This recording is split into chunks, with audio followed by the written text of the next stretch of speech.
नमस्कार। सबसे पहले मैं राष्ट्रपति रहमोन को एससीओ काउंसिल की सफल अध्यक्षता के लिए बधाई देता हूं। ताजिक प्रेसिडेंसी ने चुनौतीपूर्ण वैश्विक और क्षेत्रीय माहौल में इस संगठन का कुशलता से संचालन किया है। ताजिकिस्तान की आजादी की 30वीं वर्षगांठ के इस वर्ष में मैं पूरे भारत की ओर से सभी ताजिक भाई बहनों को और राष्ट्रपति रहमोन को बहुत बहुत बधाई और शुभकामनाएं देता हूं। एक्सेलेंसीज, इस साल हम एससीओ की भी 20वीं वर्षगांठ मना रहे हैं। यह खुशी की बात है कि इस शुभ अवसर पर हमारे साथ नए मित्र जुड़ रहे हैं। मैं ईरान का एससीओ के नए सदस्य देश के रूप में स्वागत करता हूं। मैं तीनों नए डायलॉग पार्टनर्स सऊदी अरब, इजिप्ट और कतर का भी स्वागत करता हूं। एससीओ का एक्सपेंशन हमारी संस्था का बढ़ता प्रभाव दिखाता है। नए मेंबर और डायलॉग पार्टनर से एससीओ भी और मजबूत और क्रेडिबल बनेगा।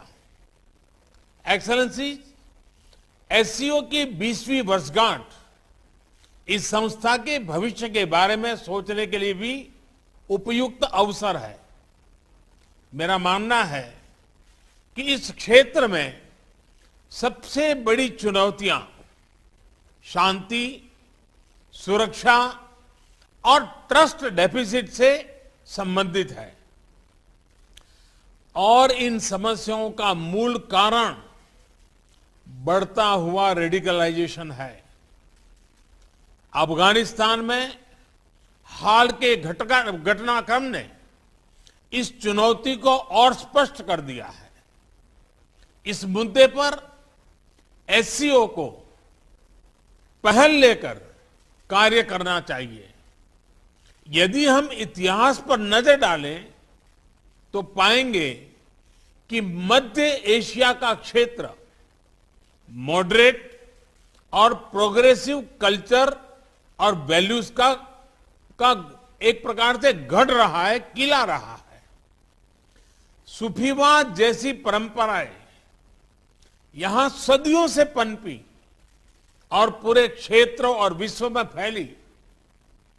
इनकी छवि हम आज भी इस क्षेत्र की सांस्कृतिक विरासत में देख सकते हैं।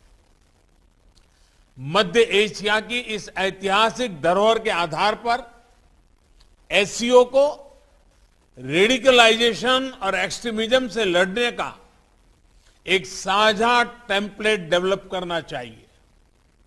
भारत में और एससीओ के लगभग सभी देशों में इस्लाम से जुड़ी मॉडरेट, टॉलरेंट और इंक्लूसिव संस्थाएं और परंपराएं हैं।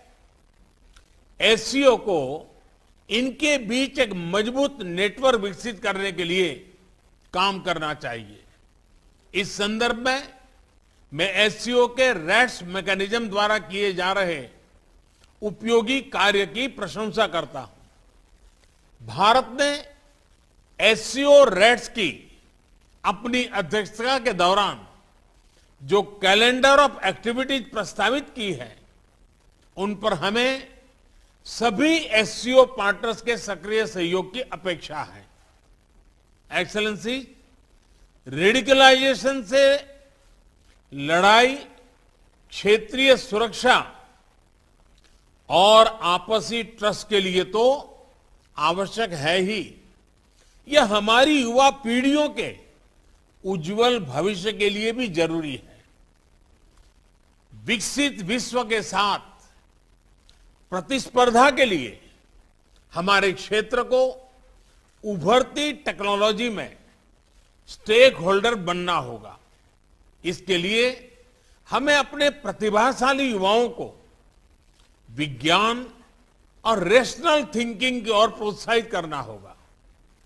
हम अपने एंटरप्रेन्योर्स और स्टार्टअप्स को एक दूसरे से जोड़कर इस तरह की सोच, इस तरह की इनोवेटिव स्पिरिट को बढ़ावा दे सकते हैं। इसी सोच से पिछले वर्ष भारत ने पहले एससीओ स्टार्टअप फोरम और युवा वैज्ञानिक सम्मेलन का आयोजन किया। पिछले वर्षों में भारत ने अपनी विकास यात्रा में टेक्नोलॉजी का सफल सहारा लिया है। चाहे फाइनेंशियल इंक्लूजन बढ़ाने के लिए यूपीआई और रुपे कार्ड जैसी टेक्नोलॉजीज हो, या कोविड से लड़ाई में हमारे आरोग्य सेतु और कोविन जैसे डिजिटल प्लेटफॉर्म्स, इन सभी को हमने स्वेच्छा से अन्य देशों के साथ भी साझा किया है। हमें एससीओ पार्टनर्स के साथ भी इन ओपन सोर्स टेक्नोलॉजी को शेयर करने में और इसके लिए कैपेसिटी बिल्डिंग आयोजित करने में खुशी होगी। एक्सेलेंसी, रेडिकलाइजेशन और असुरक्षा के कारण इस क्षेत्र का विशाल आर्थिक पोटेंशियल भी अनटैप रह गया है। खनिज संपदा हो या इंट्रा एससीओ ट्रेड, इनका पूर्ण लाभ उठाने के लिए हमें आपसी कनेक्टिविटी पर जोर देना होगा। इतिहास में सेंट्रल एशिया की भूमिका प्रमुख क्षेत्रीय बाजारों के बीच एक कनेक्टिविटी ब्रिज की रही है। यही इस क्षेत्र की समृद्धि का भी आधार था। भारत सेंट्रल एशिया के साथ अपनी कनेक्टिविटी बढ़ाने के लिए प्रतिबद्ध है। हमारा मानना है कि लैंडलॉक्ड सेंट्रल एशियाई देशों को भारत के विशाल बाजार से जुड़कर अपार लाभ हो सकता है। दुर्भाग्यवश आज कनेक्टिविटी के कई विकल्प उनके लिए खुले नहीं हैं।